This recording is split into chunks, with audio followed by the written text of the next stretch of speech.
Welcome to the Connect Your Health to Life coaching podcast. I'm your host, Seth Lusk. I'm a master certified life coach and published author with a decade-long background working in the health, wellness, and fitness industry as a personal trainer, nutrition specialist, and life coach.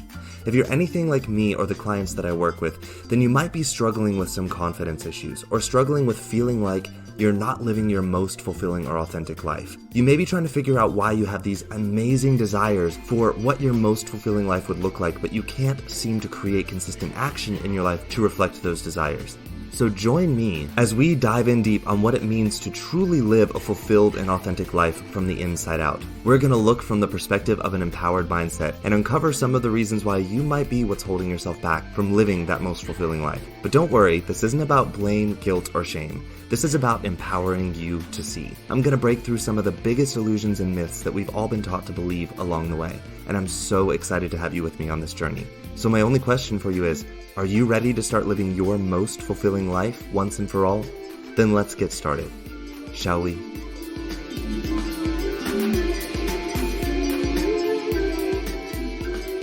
Hey everyone, welcome back to the podcast. For those of you listening in for the first time, welcome. You picked a fun episode to join in on for the first time this week. I know I normally say it's interesting, and it will be interesting, but this week it's going to be something a little bit different and kind of fun.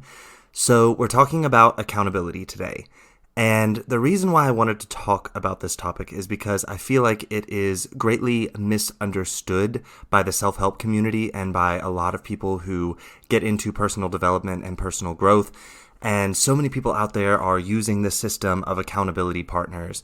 And when I talk to a lot of people who use this sort of method of getting changes done by, using an accountability partner, I notice some common themes that are very disempowered and put people in a state of victimhood to themselves, and also put them in a habit of acting in their people-pleasing nature in order to create and go after their goals.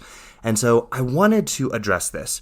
And I want to open up the topic this week in sort of a fun way versus my typical style of sitting down and talking with you all and breaking down the topic, breaking down definitions, and talking with you all about where we're struggling and what we can do differently.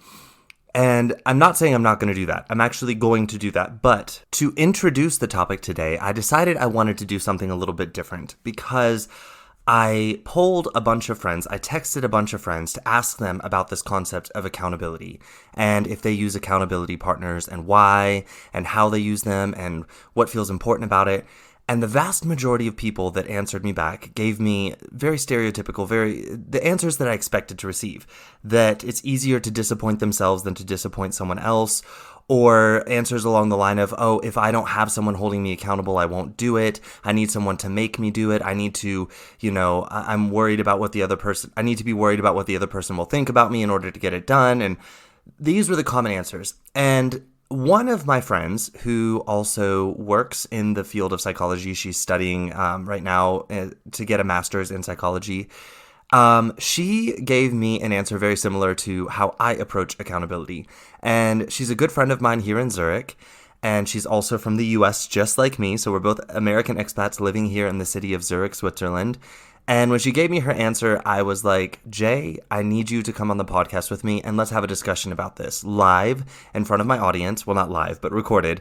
We're going to record it for my audience so people can hear us just talking about this and opening up this topic of accountability and where we see our points of view of accountability and where we see people sort of slipping into this people-pleasing, very victim-y, and in a way, it's about self-hatred form of accountability.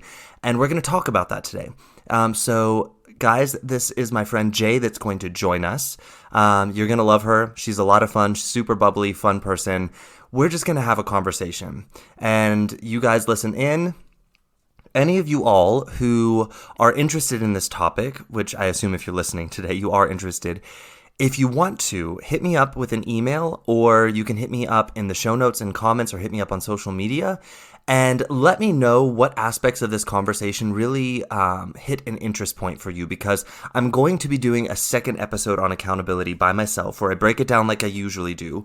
And I'm going to be doing that in the next 2 to 3 weeks for you all. And so I would love to know what aspects of this conversation really piqued your interest and that you would be interested in hearing more about, in more of an in-depth sort of analysis, sort of me talking to you all platform that I normally do. So hit me up. Let me know what about this episode you found interesting, what you want to hear more about. But guys, enjoy our conversation. I know you will. Yeah, here's me and Jay. All right, we have a recording in progress.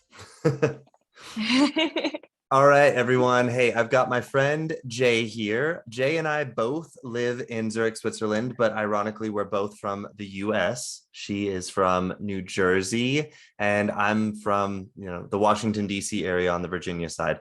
So we met living here in Zurich, and she's been a friend of mine for a few years now, right? We've known each other for a few years now. Yeah. We met at karaoke. She loves singing, I love singing, and we found out as we became friends that we both really, really love psychology.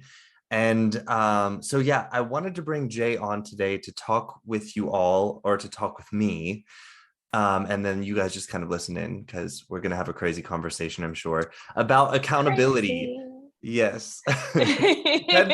we tend to usually have crazy conversations, so stick with us here. We're going to talk about accountability with you guys, and I also want to talk a little bit, or have Jay talk with you all about the difference between intrinsic versus extrinsic motivation and how this kind of plays into the concept of accountability. But before we jump into that, Jay, why don't you introduce yourself to everybody and just tell everyone a little bit about you, what you want them to know. You can keep all the secrets you don't want them to know. I promise I won't tell. You better not. I'm holding you to our karaoke oaths. Okay. So I'm Jay. I study psychology and neuroscience at King's College London, and I primarily focus on research that has to do with how we learn and how we can attain skills for ourselves to learn better, to learn more efficiently. This is particularly focused on school-age children. However, I do study kind of cognitive behavioral science for all people in general. I am an English teacher and social emotional learning coach right now for children in an international school here in Zurich. So that's what I do and what I study, and a little bit of my background. And as you know, I met Seth at karaoke, and I'm very open to new experiences, and I'm very excited to be on here and talking with you. Yes, absolutely. And I think it's really cool. Part of also why I wanted to bring you on for this particular topic, not only because of your views about the use of accountability partners and you choosing to sort of be or act in more intrinsic motivation versus extrinsic motivation, but also since you do focus on the learning side of psychology, how people learn things. I feel like this ties in a whole lot to our sort of approaches to learning, as how we perceive ourselves as being either extrinsically or intrinsically motivated. Right. Mm-hmm. Yeah.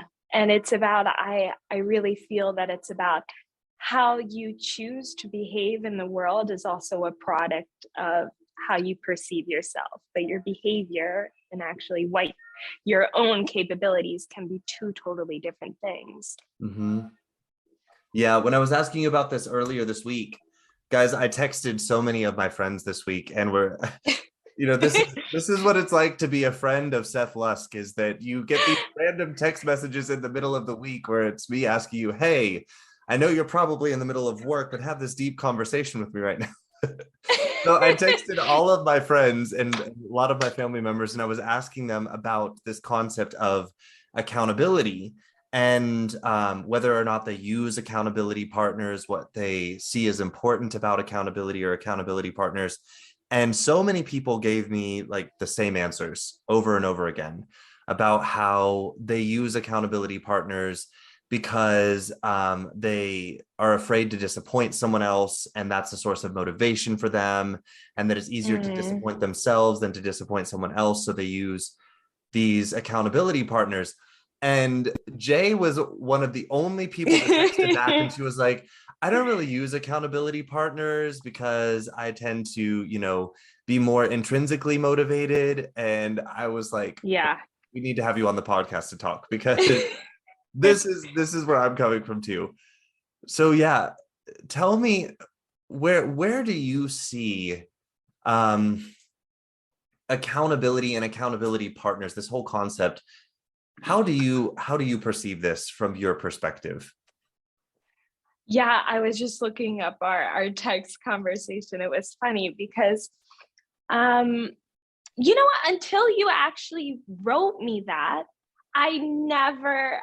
I really never considered it for myself, because um I come from the belief that any form of motivation I need to inspire within myself, and it has to come from a holistic, wholesome place, that I really want to do this, that I have made a decision, and that I hold myself accountable to fulfill my goal, which brings me, I think, a great deal of satisfaction, rather than I would rely on someone else for that kind of feedback and that motivating factor. Um, so, as I told you in our text message, so there's a couple things. I think that you absolutely should have people in your corner who support you and inspire you to achieve goals. I think that this is just kind of a fundamental aspect of friendship. I mean, um, you're a great example. You pursue me, you're like, get on that goal, you can do this. You're very inspiring, and you also have the aspect of realism along with that. And I think that's great, and that's important to have. Um, However, it also comes for, how can I say it? My drive to fulfill my goals is just me. Yeah.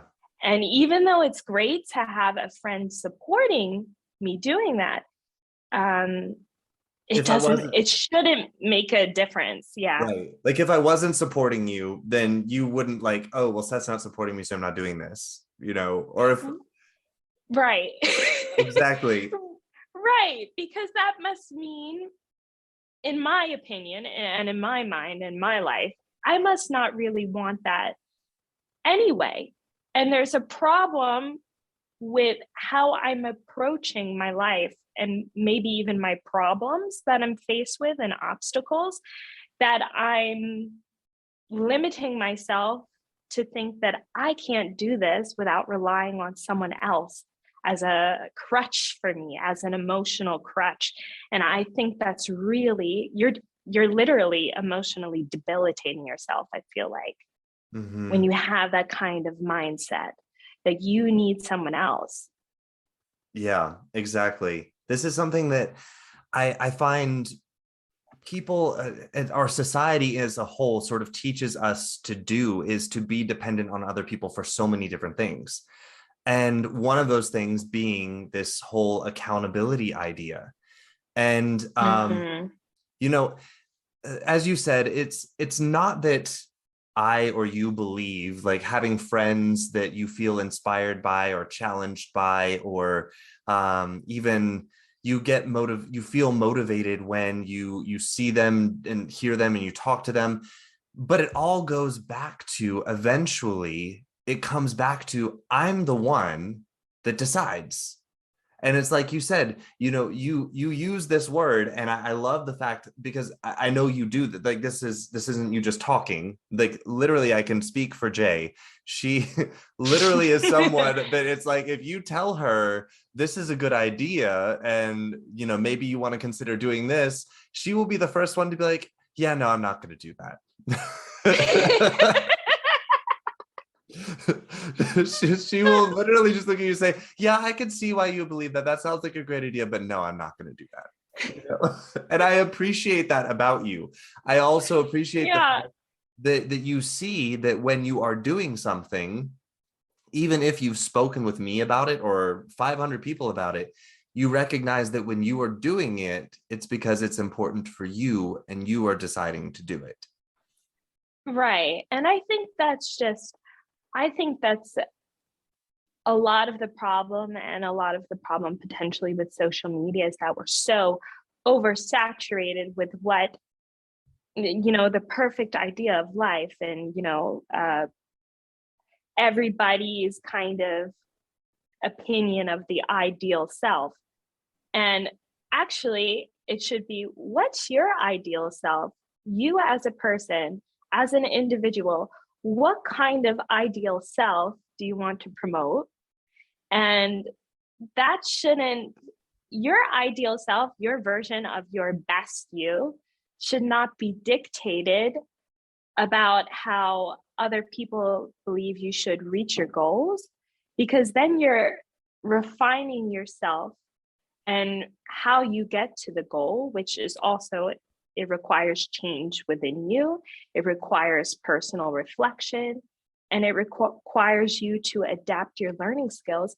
You're taking that away from yourself, because I argue you're not then ever taking a step back and reflecting about, okay, why did I fail? What could I improve on?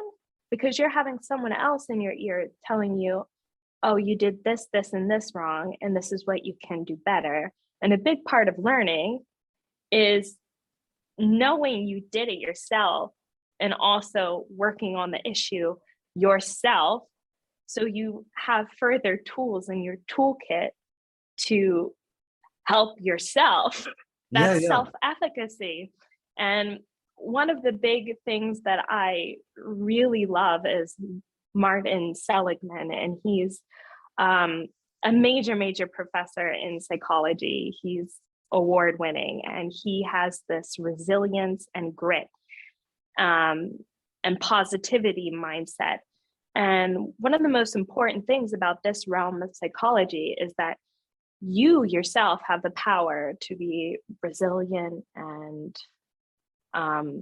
drive your own goals. That's the biggest determinant to success as an individual. That's one of the greatest markers, is self-efficacy. And this is also reflected when we measure psychologically quality of life in individuals, how they score.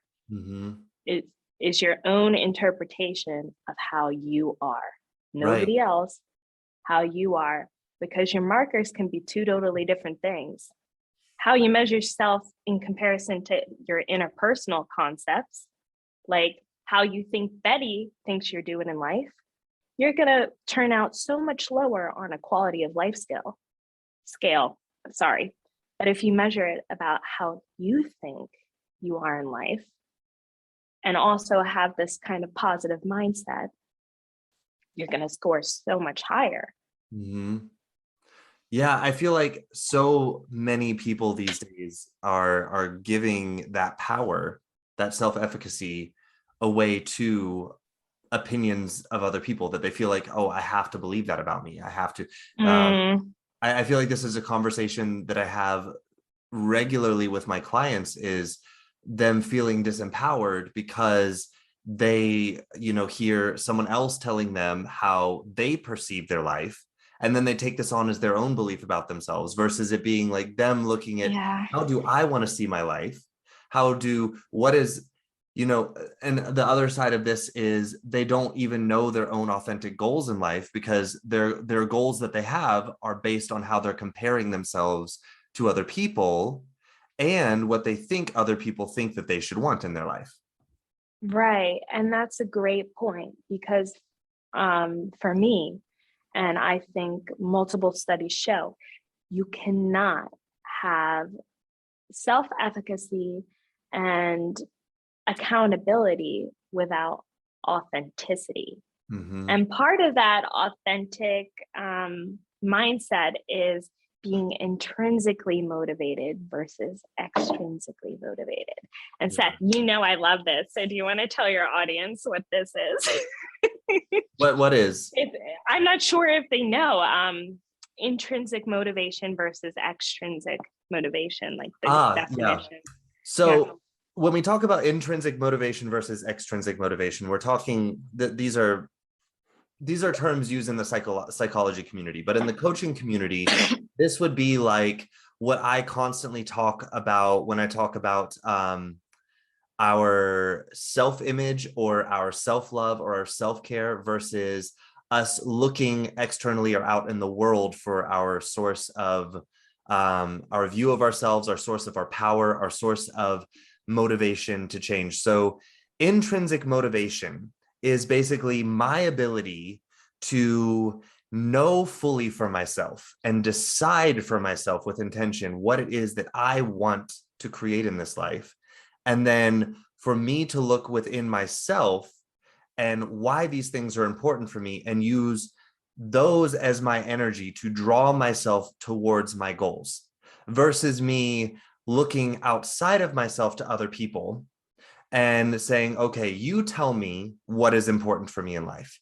And then not only do you tell me what is important for me in life, but I'm going to look to you to give me the how I'm going to do it, give me the instruction, and also to provide me with the inspiration and the energy and the feelings that I need to have about myself in order to create the energy to move towards those goals. That is extrinsic Mm, motivation. So I'm looking to something outside of me to provide me with the feelings that I want to feel to go after my goals. right. And this could be money. This could be what your parents think your career should be versus what you think your career should be. This can be, this can even be relationships. So this concept is kind of tricky because there are some studies that show interpersonal relationships can be intrinsically motivated. But then, of course, there's a other part where interpersonal relationships can be entirely extrinsically motivated because, you know, you have a certain social status in life. We all have these statuses or whatever that we class ourselves into, that we put ourselves into. And of course, certain personal relationships can be more beneficial to your status versus who you are as a person. So we have to be careful also when we consider relationships, even if they're intrinsically motivated or if they're extrinsically motivated. Yeah. And even there, so say for instance, if it were for social status, in a part of this is still kind of intrinsically motivated if we really look at it, but we're not seeing it as that. We're looking at it as completely being based on something external. And that's the huge difference. It's the truth of the matter is all energy that we ever use to motivate ourselves comes from intrinsic Mm. motivation. But when our perspective in our brain is that it's coming from something outside of us, then we create this illusion of disempowerment. And this is where you talk about like the quality of life is diminished. It's Right. actually because of how we're looking at it. We literally teach ourselves to believe that we have no power, even though we do. We're using it regularly, but we don't even see that we're doing it. Right. And I came prepared. Yeah. There's a very interesting study that was in 2019 from researchers in Germany and Carmen Fisher. It's extrinsic motivators on creativity and innovation. And here I can send you the link. Give me 1 second, podcast people, so he can see what I'm looking at. So. So they found so to summarize, this study found that a certain amount of extrinsic motivation can be healthy interpersonally, for example, in a workplace, when it's mediated by pure intrinsic interpersonal relationships and the idea that you yourself complement a company or a group innovative and creative performance. And what I will argue that this proves is that I believe this totally discredits kind of the accountability partner concept, because there is nothing kind of innovative that I would suggest that you are really bringing forth to the table in a in kind of an accountability partner. They're bringing something to you. Now, your accountability partner may feel great about the whole exchange. Your accountability partner, I would argue emotionally, is profiting more from the exchange than you are. What would you think, Seth? I can see how, yes, the accountability partner does profit greatly from it in many ways. But yeah, I for me, I think, like you said, this whole intrinsic versus extrinsic motivation when it comes to accountability, this discredits, I don't know if it discredits accountability so much as it discredits the way we're using accountability. And what I mean by that is that we're using it as a source of motivation. We're using it as a source of an energy that we want to use to create change. And oftentimes we use guilt and shame as the energy that's coming from this accountability partner that's like forcing us to do things that we actually want to do. Or the question becomes like, why are you having someone force you to do something if you don't authentically want to do it? So yeah, I think this whole concept here, it discredits the way that we are using accountability, in the fact that we see accountability as being this one-way street, and we see it about it being that the other person provides us with the energy that we want to feel in order to motivate us to create change. And that's sort of that's what I take from this. Right. Like, I would say, if you can find a way to quote unquote use an accountability partner in a way that's truly creative, truly relying on your ideas, yet it's authentically what you want. And no matter what this person says to you, that you will choose to act in a way that's authentic to yourself, that you make this self-commitment to yourself, I think that it could be beneficial for you. But I would also say, I believe that a lot of people don't get that kind of higher level thinking. It's not, you do want to relate to people, and obviously part of relating to people is also a series of compromises. But for your own mental health, for your own well-being, and for your own drive and development as a person, there are fine lines where you need to step back and say, you know what, I need to do this for me. And that's okay. Yes. And that's part of what gives people that efficacy that we talked about earlier, and motivation, self-motivation, drive, passion. And it also adapts and refines their learning skills. Yes, and thinking skills. And that's actually right. I was sorry, I had to put something over on the couch. I was thinking about this after I texted you and asked you if you would hop on this call with me. I was thinking about, so I don't necessarily believe that having an accountability partner is a terrible thing. Because, as you said, you have friends that you look to kind of bounce ideas off of, and you glean inspiration and challenge yourself through them. And so I was thinking to myself over these past few days, like, okay, so how would I want to use an accountability partner, or in what ways have I used accountability partners in the past? And here's what I found really interesting about my own personal experience with accountability partners is that my accountability partners couldn't keep up with me. And the reason why is because it had nothing to do with their ability to hold me accountable.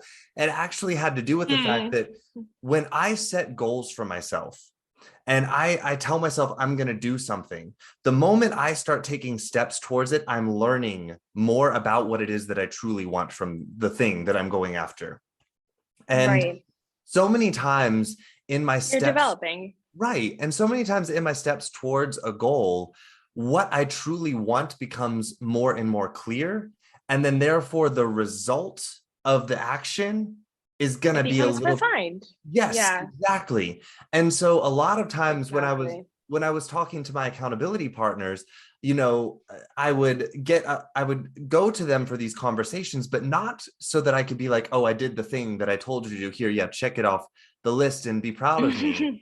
It was more like, okay, so this is what I did this week, and this is what came out of it, and this is what I realized I want to do differently next week. And here's why. What do you think about that? And it was Mm, like they didn't know what kind of feedback to give me there because right. Because for you changed and you developed and they can't reach inside your head. right, Yeah. exactly. And I'm not looking for Mm, guilt or shame or be like, oh, well, you didn't do the exact thing that you said you were going to do here. You got to go back and do that. You know, it right. was like I knew what it was that I wanted, and I was okay with learning as I went and changing and adapting the result of the goal based on what I was learning as I was going after the goal. And what I learned was what I'm actually looking for in an accountability partner is not someone for me to say, here's what I'm going to do, make sure I do it. It's Mm, that I want someone that when I can be like, okay, this is what I did this week, and this was the result I got, and this is where I think I want to head in the direction of next.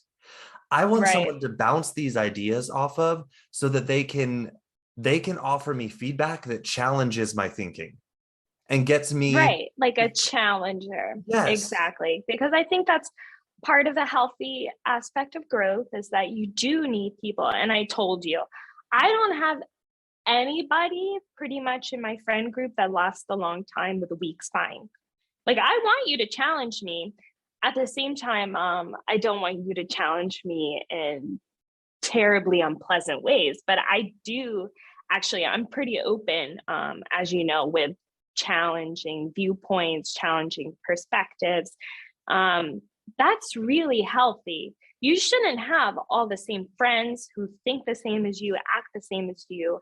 Um, you know, support, I would argue a lot of times our friends think that they need to support us no matter what.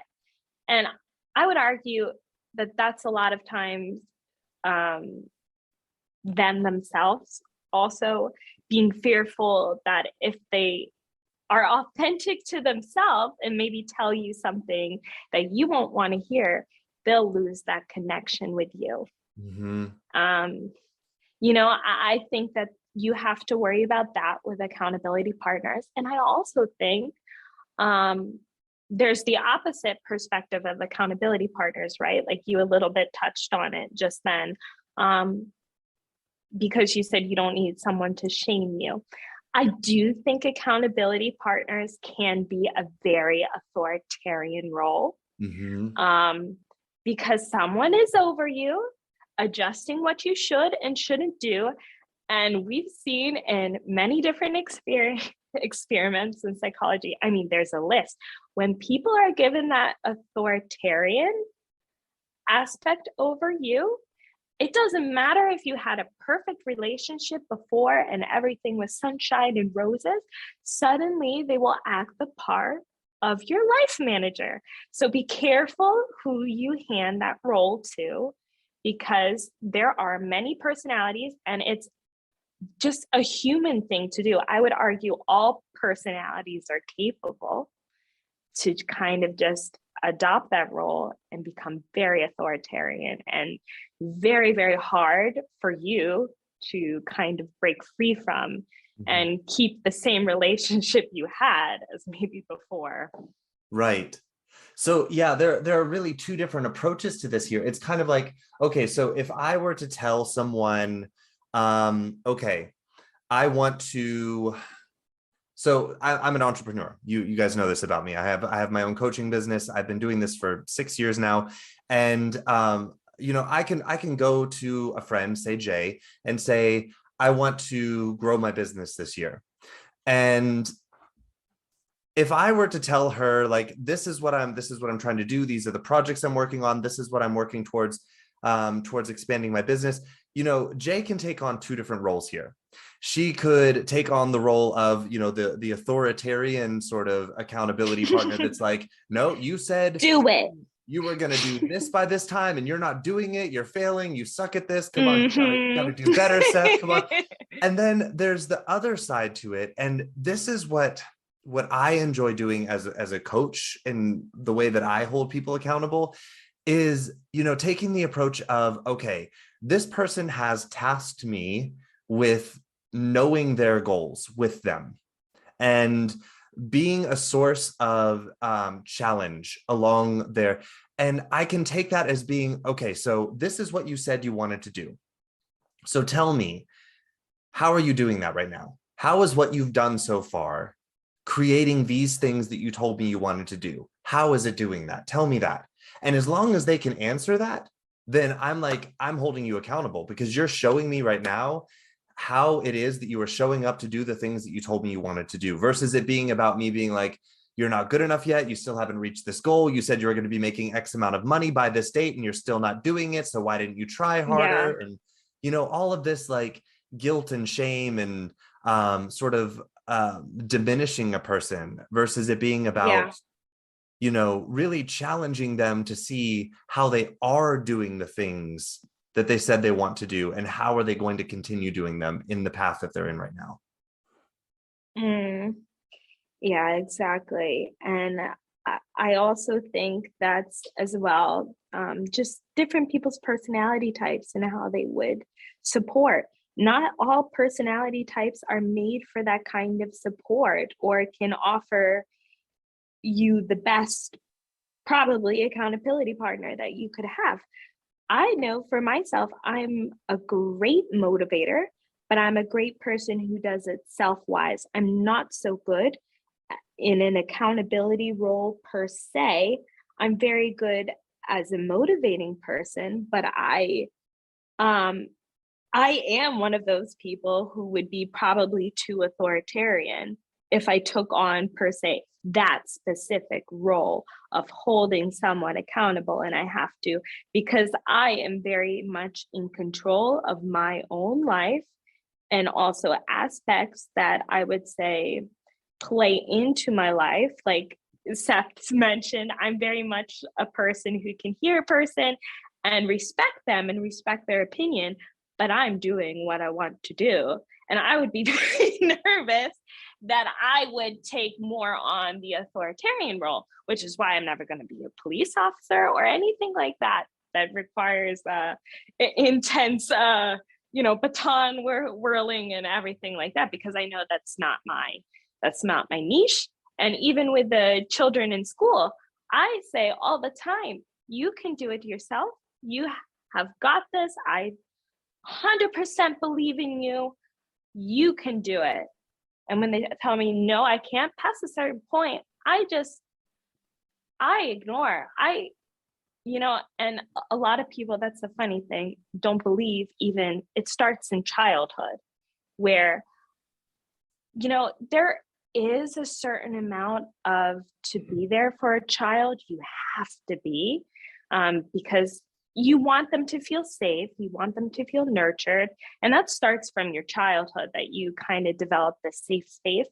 But if you do that too much, they're going to grow up to need an authoritarian accountability partner, which I think from this conversation we illustrated quite well why you don't want that. They do need to already focus on self-efficacy skills and learning how to take care of themselves, learning how to manage their emotions, learning to be authentic, to communicate what they're feeling outside so they don't grow up and hit people or become violent. These type of things are really underestimated, and it starts in childhood. Yeah. I think there's another side to this too. That, we keep kind of dancing around this the authenticity side of this, and I kind of want to like dive into that a little bit more directly because when I texted all of my friends about this accountability Right. thing, the overwhelming common response that I got was that they use accountability partners because they're afraid of letting another person down. And they're afraid of disappointing another person. And I talk about this all of the time in my podcast and in like all of the stuff that I do in my book. It's this aspect of people pleasing. And there is a huge Absolutely. component, I think, that we are taking on when we talk about accountability these days. And so many of the self-help avenues, they play on this people-pleasing desire to like tell people to use accountability partners. And what I want to say is that I think that this is harming us in a way, like that we're not looking at the fact that we're using accountability partners because we're afraid of what other people will think of us. Right. And that's where I would say, like, a bit, I would argue acceptance and commitment. This kind of paradigm is the best form of self-help that you can give yourself. Because I think part of authenticity is when you say, yeah, okay, this is who I am. You have to really have an authentic view of yourself after you have accomplished goals by yourself, after you've done it, after you've seen where you failed or where you've succeeded, and say, okay, this is realistically what I probably can do. I'm going to push myself. I'm going to commit to improving this person I am. I might have limitations, but I'll never know if I don't. And really working from that authentic perspective of self-love. I think that's where we're going also too, is the topic of self-love. Loving yourself, committing to who you are, and not letting any other mediating factor take that away from you. Because that's your personhood. That's the person you wake up to. That's the person you go to sleep to. You know, that's a person with you for your whole damn life. But how often is it that you see, and I see it all the time, that people, they wait around for other people to tell them who they are. They won't decide it for themselves. They're like terrified to decide for themselves who they are. Right. Exactly. And I think, yeah, exactly. And it's uncomfortable. It's, finding yourself is not a comfortable experience, I would say. To really critically evaluate yourself with a real, and also it's hard to do it because there are a lot of people out there who, they critically evaluate themselves too much. We know that. But you also should have a healthy critical evaluation of yourself. It has to be that kind of balance where you say, okay, for how many bad things you can find about yourself, you have to find that much good and then more on top of that. And then you have to have a third list about where you can improve, and then a fourth list, how you're going to do that. Because if you stay complacent and don't find these things about yourself, you're just letting life and people drag you down the road. Yeah.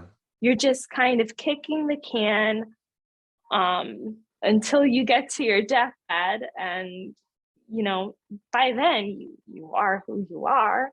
And I would much rather prefer to be a person who was in charge of my own destiny and who thoroughly loves the person I am on my deathbed. Yeah.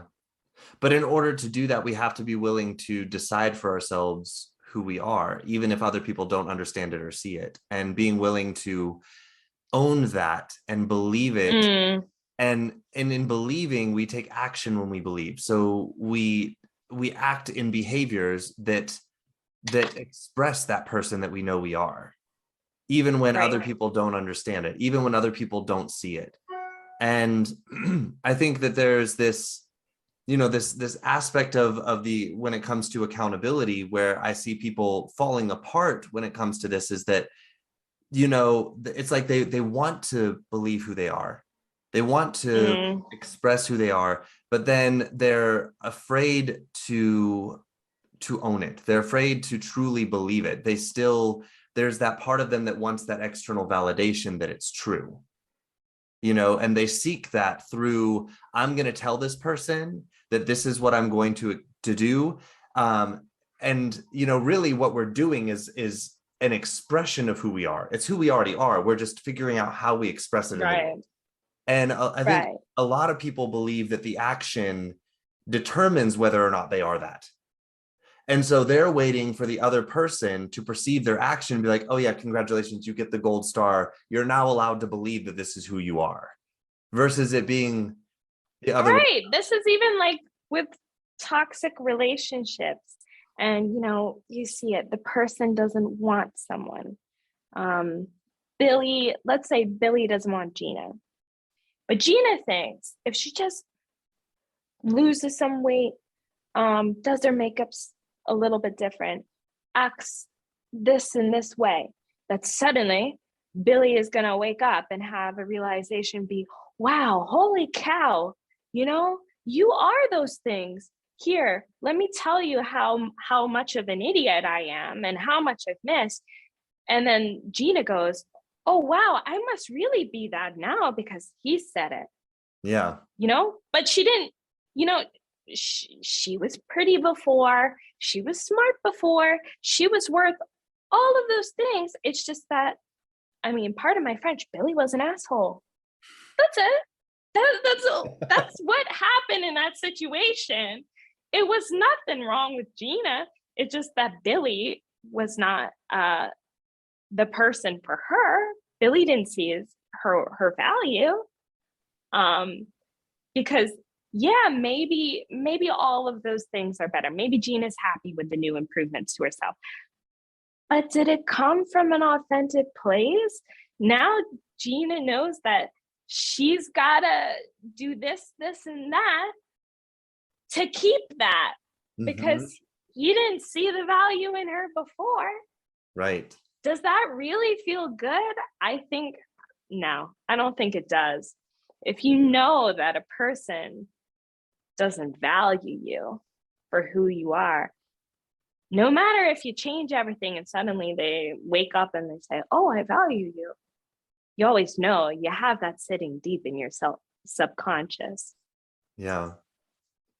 Yeah. And I think this plays into a lot of why we choose accountability partners too, is we're looking to the accountability partner to see about us and accept about us. And to feed an ego. Right. Yeah. Exactly. And we're doing it. Your ego. Right. And we're doing it from, again, this place of people pleasing and wanting the other person to validate us. And yeah, we're like looking to them like, do I get the gold star? Do I get the check? Did I do it good enough? Add a boy. Yeah. Or add a girl. Yeah. Except that inner voice in your head always knows, okay. And the only way that you can squash that voice that's like, okay, do I have value? Is that if you do something by yourself authentically that you feel proves you have value, that you feel is valuable, because it doesn't matter what anybody else says. Only you can determine how much value you do or don't have. Yeah, exactly. You determine your person. Exactly. And so I think when we bring these accountability partners in as a way to validate, as a way to, what is the word I'm looking for here? To prove our worth to them, Mm, this is where this accountability becomes sort of a toxic relationship for us, or we start using it in a way where we're actually reinforcing our beliefs in our own conditional worth through this mm, accountability partner, versus it being about, about challenging ourselves, inspiring ourselves through another person who has a different perspective than us. We're yeah, looking for them to tell us that it's okay for us to believe we're good enough now. yeah. No, I think that really hits it on the head. That's so valuable. You can't take away dignity and pride and feelings of accomplishment for a person, because then if you do it's not their accomplishment anymore. Mm-hmm. It's just um it's just an action in a role kind of we all play. It's Yeah. just like acting. Yeah, You're not exactly. doing it. Yeah. If you're doing You it might. to make someone else see something about you that you want to believe about yourself, then yeah. Right. And that's okay if you're not. I think a lot of people get caught up in these heroine and heroes type figures, that they think that this needs to happen for them to be their best self. And the thing is, everybody is flawed. But of course, you only see on the media, and even when you're meeting friends for the first time, or people act like the best version of themselves, but actually their self is a whole bunch of other things too. And that person is deeply flawed. We all are deeply flawed. Um, it's just that people aren't showing this outwardly and on display. They're not showing it on their Instagrams. You're never gonna see me with like a gallon of ice cream, stomach out. I told Steph, my husband, shrunk all my bras. You're never gonna see me like that on social media, at least not mine. Like, you're never going to see that version of me. Number one, I mean, I need my makeup done. I'm just a person who likes to feel like that. Like, I like to do that for me. um but you're never going to see these aspects of somebody else that you think you should have, because you think everybody has that, but they don't. Yeah. Nobody has everything. Nobody's got it all. Yeah, I think social media allows us to filter our human experience quite a bit, and then we all get this very sort of toxic idea of, this is who this person is, and I have to be like that in order to be good enough, versus seeing them for, this is, well, first of all, this is a filtered version of their human experience. Second of all, this isn't who they are. This is how they're I trying. like the desert filter. Yeah. Gives Yeah. me an extra sun kiss glow. Yeah. And yeah, it's very easy for us to fall into these roles, these very false ideas of what it is that we think we Mm, should be, what it is that we think that we want in life. And then we turn around and we use that same sort of energy to find these accountability partners that we want to be like, the people that will validate us and be like, oh no, yeah, you finally made it, you're there, you're good enough now. right. Yep. I really And agree. what do you think about people that, what would your advice be to someone who says that they're using accountability partners because they feel like disappointing themselves is easier than disappointing someone else? Hmm. I mean, if I was being really honest, I would say, hmm. So repeat the question one more time. So a lot of the overwhelming response that I got from people when I asked them about accountability and why the people that do use accountability partners use them, it's Yeah. that it's easier for me to disappoint myself than to disappoint someone else. Oh, yeah. I would say, well, why does yourself have less value than another person? Why do you, and honestly, I might even ask if it was a close friend, why do you hate yourself? Why is someone else's opinion worth more than yours? Why would someone else's feelings or thoughts about your goals, your hopes, your dreams, your aspirations, why does it matter that much to you more than another person? And I would really ask, is this a form of hatred? Do you like pain?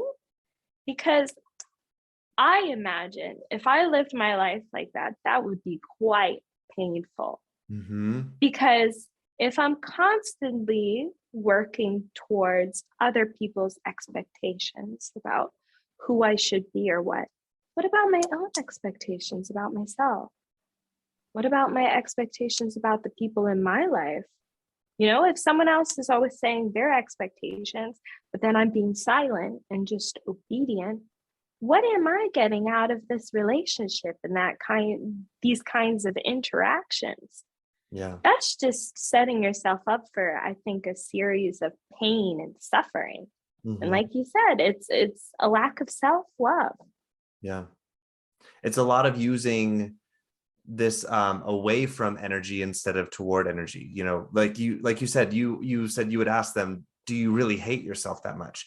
And I think this is what it really boils down to is, you know, we see hate as being this, or like, you know, not just self-hate, but like self-disgust. We see these as being these extreme forms, but the truth of the reality is valuing someone else's opinion of yourself more than your own. That's self-hatred right there, because you're choosing. Exactly. Yeah. And exactly. I told my friend this very recently. We had a very intense discussion a couple of days ago. And I said, because she was valuing someone else's opinion and what their, and, you know, she had the right perspective. I would argue most people would think, you know, it was a interaction between her and another person, and she interpreted it right. But then it was a day or two later, and she came back to me and she said, oh, well, he said this and he experienced this. And he's also going through things in his life, like, you know, an excuse for what was said and what occurred and everything. And I asked her, okay, well, what about what you go through? What about now the pain that this has made you experience? This is whatever he went through, goes through, blah, blah, blah, blah, blah, is not worth more than the experience that this made you feel. This is a very real feeling. And it's totally okay that you own this, that you experience this, and that you're authentic to yourself. You know, if a person suddenly doesn't want to be with you or be friends with you because you let them down, quote, quote, that's probably not a person that you want to entertain, because that's very conditional. Yeah. I always use the saying, like, okay, if you're a blueberry, be a blueberry. And if some people don't like blueberries, but it would be a bad day for blueberry lovers if all the blueberries were like, well, some people don't like blueberries, so we're going to stop being blueberries and we're going to be avocados instead. And then it's like, okay, now we no longer have any blueberries for people who love blueberries, because all the blueberries were like, well, some people don't like us, so now we've got to be avocados. But guess what? Some people don't like avocados either. So it's, can you choose to just show up as yourself? And yes, there will be people that will express disappointment in it. There will be people that express dislike in it. And can you just let them have their opinion, let them be wrong about you, let them misunderstand you, and you still continue being you, and know that the people that are going to love you for who you are, they're going to show up in your life. You're going to attract them. But guess what? You're a blueberry so busy trying to be an avocado and a strawberry and an apple and a watermelon. Nobody knows who you are to even know whether or not they like you. So how are you expecting people that are going to truly love you for you to even show up in your life if, like, everyone's like, wait, what are you? You won't even tell us because you're waiting for us to tell you who you are so you can try and be. Right. Yeah. this is like an interaction with another person that we knew. And this person, long story short, we won't get into all the details on your podcast because it's the tea. But this person this person made a decision for themselves. I 100% support it. Told me didn't like me or didn't feel comfortable and didn't want to pursue anything more with me, friendship wise, to be clear. And I was like, and I kind of felt from the interaction, as you know, that I think that there was more of a response that was, that they were expecting from me, an emotional one. And instead I said, okay, bye. And I can't tell you it didn't make me feel nice.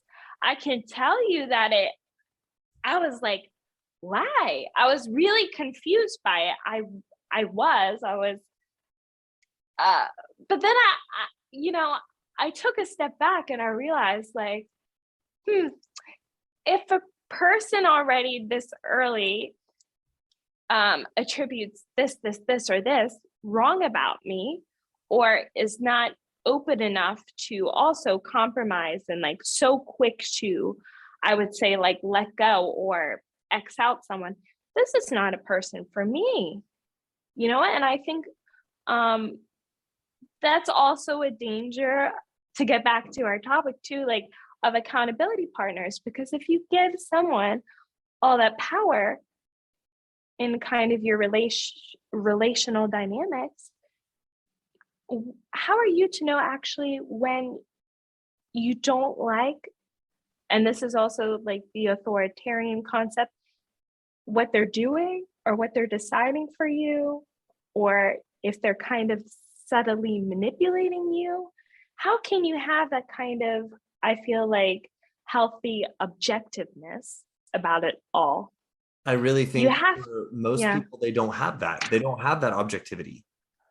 They don't Mm-hmm. they don't take the time to create that objectivity in their own life. Well, and then the truth is it's fairly subjective anyways, but at the same time, when it comes to ourselves, we have to be willing to be objective about our worth, because that is not changeable. And Yeah. I think because we're so busy being wishy-washy and subjective and letting other people determine this for us and constantly changing that we forget that we are allowed to have that objectivity when it comes to our worth and standing in it, and recognizing that certain people, because of their human experience and the lens that they're seeing life through, won't value us. They won't see us the way that we are. They will see it through a lens that we don't want to see ourselves through. And it's okay to allow those people to have their view of you, and you still continue being you, and you are unchanged. Exactly. And when this ties, the way this ties back into accountability is, as you said, so many times I see people they get in these accountability partner relationships, and they lose all objectivity of who they are. They become this, like, I don't know, this people pleasing caricature caricature of themselves. It's just trying to like bend over backwards and do whatever possible to get the people validation pleaser. that they're worth what they want to believe that they're worth. Yep.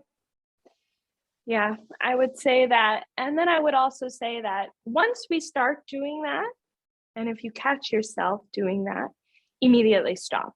Don't wait for the next day. Don't wait for the day after that. Immediately stop. Because you're doing yourself such a disservice. You're teaching yourself, you're rewiring your brain. I mean, I could go all day about that, but you're essentially rewiring yourself and operating yourself so that situationally that you will continuously have those type of experiences unless you really directly unplug that kind of mechanism for yourself. Because people underestimate how much I feel that they are creatures of habit. And exactly what I said earlier about it starts at childhood. You are a creature of habit. How you learn from that age, it's very already hard to break, I would argue, by the time you're 18 through 21. 21 is also, when your brain is done pruning and all of this kind of stuff that occurs in adolescence. Your wiring becomes more fixated, still plastic, but it's more fixed. And if you only keep forcing yourself to have those kinds of same situational experiences from your interactions, from your interpersonal relationships, all these other aspects, you're decaying your mind, you're decaying your openness, you're decaying all of these, aspects about what I would argue is the positive self, openness, conscientiousness, all of these kinds of positive aspects we see or we attribute to humanity. You're diminishing that because you're becoming fixated. And that's a very dangerous thing to do as a person. Yeah, this is, I talk about this several times on my podcast, the reticular activating system in the brain. It's the part of the brain where we literally tell the brain what to look for evidence for in the world. And I think a lot of the ways that we're using accountability in the world from this very sort of victim-y mindset, where it's like we have to have someone else tell us what it is that we need to do, and we have to have someone else give us the motivation and the power to do it because we can't do it ourselves. The more we do that, the more we as you said, we create this creature of habit within ourselves, because we're telling our brain over and over again to look for evidence of the fact that we are not able to create intrinsic motivation. We need extrinsic motivation. Other people to tell us who we are and that we're good enough. And this is where I think you say we become less plastic, less elastic as we get older. I think this comes from the fact that as we continue to do these things over and over again, we literally create you get evidence. Yes. And you get evidence. We create these massive mounds of evidence for ourselves that this is quote unquote who we are, that I'm just not an intrinsically motivated person. I'm extrinsically motivated. So I need extrinsic motivation. And that's not true. It's just that you created so much evidence for yourself by doing this over and over again that you believe that's true about you. And here's the thing too. A lot of studies, this is off topic, but this is the only one I can think about. For example, schizophrenia biases about people who were observing this on the television in the UK. They found that it's pretty much impossible to erase people's biases once they're formed past a certain age. They noticed slight improvements, but it's kind of fixated. Your biases about the world and your working models about what should happen are a little bit fixated past a certain point. But the interesting thing that they found is that when you force yourself, so they asked these people, so they gave them kind of a year of subliminal messaging, actually alerting them and making them positive, like consciously aware that they have these biases. Then they made them experience interactions with people with psychiatric disorder, interactions with trained professionals, with pamphlets, et cetera, et cetera, et cetera, et cetera. And by exposure to these new experiences, they were more willing to live with these people. They were more willing to engage with people who suffer from schizophrenia. They were more willing to have interactions. They were more willing to use more appropriate language that doesn't, patient label, that more, talks about them from a person-centered perspective. And I think this just goes to show your experiences it's pretty much the only way you can help kind of a little bit shift these models that you build for yourself. And sometimes that is forcing you to do something you really don't want to do. It's really uncomfortable for you to do, and just doing it anyway. And that's, I think, the biggest hurdle about that, just doing that leap of faith to hold your own self accountable and just shut up and do it.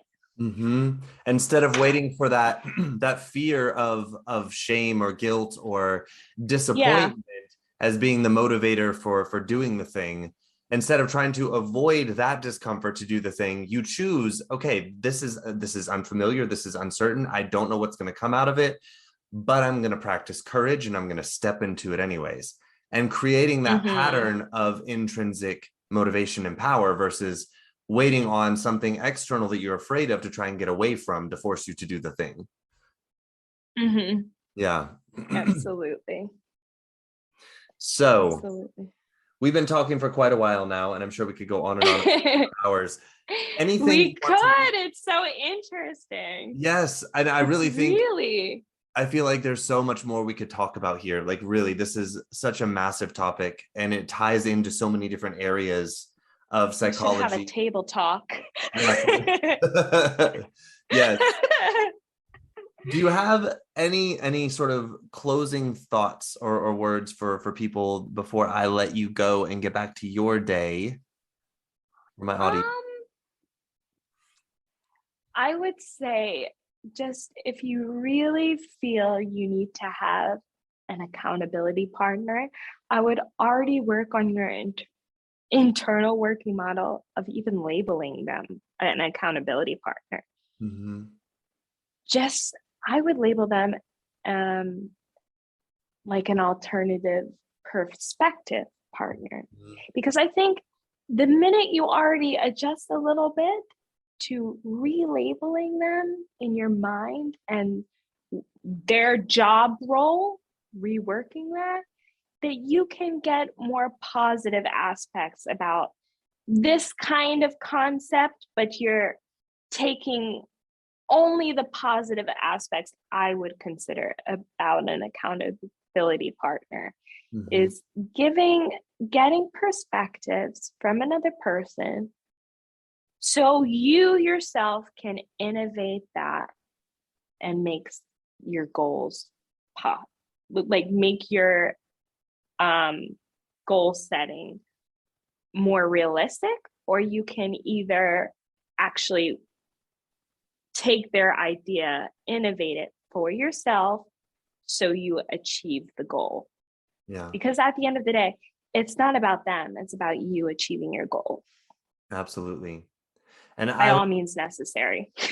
I would add on to that, not only changing the sort of the job of the other person, to being about, like, it being about inspiration, it being about different perspective, and it being about challenge.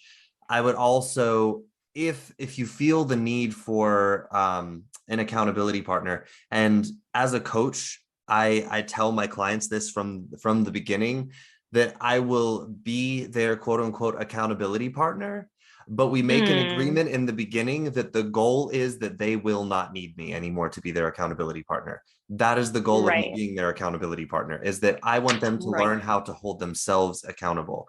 And if you sort of enter into this relationship with another person as sort of an accountability partner with that objective, that the goal is that you want to be able to hold yourself accountable versus just relying on them constantly, then I think this is a very healthy approach. Give them the different job, the different title, and make it intentionally temporary. Like an inspiration innovator. Yes. That's a good title for them. An inspirational innovator. Yes. With you. Yeah. And then you can both, dream up big ideas for yourself, and it doesn't just become some authoritarian role standing over you. Right. Telling you what you want to do. Exactly. And this is what I appreciate about our relationship, Jay, is that you and I can have very different opinions on a lot of things, especially when it comes to psychology. We can have these differing opinions and we can have these conversations where like on the surface, it appears as if we're like completely butting heads. And then we can sort of, step away from the conversation, and I always find myself for like days after our conversations, I'm like thinking about new ideas, and I'm like, oh wait, hold on, Jay said this. Oh, I see how it's like I take the ideas that I hear from you that even though I Yeah, don't me agree too. with, it expands my own definitions of like what I do agree with and makes them more inclusive, makes them more Right. more what's the word I'm looking for more expansive. Exactly. And I do think that that is the benefit. I could see the real benefit of, like we talked about, the accountability partner. It can be about getting inclusive opinions. And also, I think it's a great responsibility for another person. Too much responsibility, I would still argue. But it's also like a show of, you are in it as a community if you have a good friend group, and hopefully you have friends who really care about you and who really love you and who really support you. But at the end of the day, you still need to love yourself the most. I Yes, really firmly believe that. absolutely. That is the note that we are ending this on, because that is really the message that I keep trying to get across every topic that I cover. The ending message is it always goes back to self-love. That's what it always goes back to. Us loving other people always goes back to self-love. And when we love other people, it is simply to remind them to love themselves. And that's literally the point of all of it. So absolutely. Could not think of a better note to end things on. At the end of the day, the most important thing is you loving yourself. Thank you so much for having me on. It was a pleasure and it was so much fun. Yes, we need to do this again sometime. On next topic that I have. Should we take them to karaoke? Yes. We'll bring you guys. We'll bring Sing out the pain. Oh, that would be too funny. So yes, thank you for joining me today. Thank you for putting time in your schedule to talk with me about this and being willing to come on the podcast and share. So it was great. It was so much fun. All right. Hopefully another time. Yes, we will do it again. All right, guys. That was Jay. I hope you all enjoyed hearing from her, and maybe leave some thoughts, comments in the comment section of the podcast if you want to have her back on to talk about some other topics. I'm sure you guys do. All right, so I'm going to let Jay go for the day. Say bye to everyone, Jay. Bye. All right, and I will talk to y'all again soon. Ciao. Hey, thank you for listening in this week. I hope you enjoyed the content of this episode. If you did, please subscribe or follow this podcast to receive the newest episodes every week as I bring them to you here on the Connect Your Health to Life coaching channel. Ratings, reviews, and comments are always appreciated. These allow me to know more of what my listeners would like in the podcast and allow for more people who may be searching for a podcast just like this one to find the Connect Your Health to Life coaching channel. If you would like more information about me and the work that I do with my clients one-on-one, then please visit my website at www.slch.ch. Again, that is www.slch.ch. You can also find me on social media on Instagram at SethLusk_coaching. Again, that is SethLusk_coaching. And on Facebook in my free Facebook group community called A Healthy Life Connection. We would love to have you in the group, and it's only 3 membership questions that you have to answer to join. And again, it's entirely free. And if you need any further information or just want to say hello, feel free to send me an email directly at slusk.health@slch.ch. Again, that is slusk.health@slch.ch. Thank you again so much for listening, and I look forward to our next time together. Ciao.